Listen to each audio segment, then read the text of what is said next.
Habitants des secteurs de Hambach et Willerwald et élus du territoire étaient à nouveau réunis pour assister à la nouvelle réunion publique d'Holo Solis. Hier, le public venu nombreux a pu découvrir en avant-première les nouveaux plans de l'usine. Des modifications ont été apportées suite au retour avec le public lors de la concertation préalable.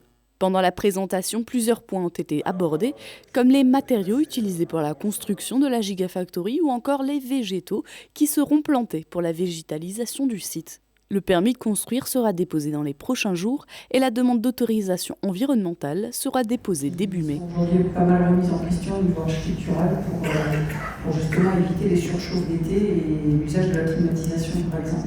Le public a posé de nombreuses questions et a semblé inquiet sur certains points. Les responsables d'Holo Solis se voulaient rassurants, notamment concernant la concurrence avec la Chine.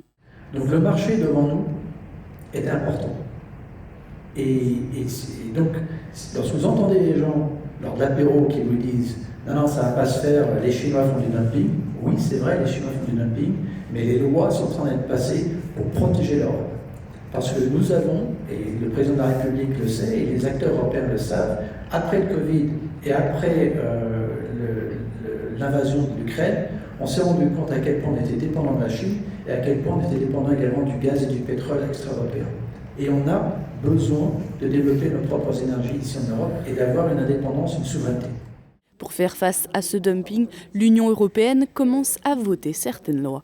Et ce qui est important à voir, c'est qu'il y a tout un tas de réglementations qui sont en train de sortir maintenant, dont une réglementation qui s'appelle le NZIA, le Net Zero Industrial Act. Mais ce sont des réglementations qui ont été faites pour développer l'industrie photovoltaïque et d'autres industries stratégiques pour l'Europe en Europe. Et le NZIA dit qu'on veut qu'en 2030, 40% des panneaux photovoltaïques fabriqués en Europe, installés en Europe, doivent être fabriqués en Europe, ici en Europe. Les réglementations de la NZIA ont déjà été votées par le Parlement européen, la Commission européenne et le Conseil de l'Europe. Le prochain rendez-vous de la concertation continue doit se tenir en automne 2024.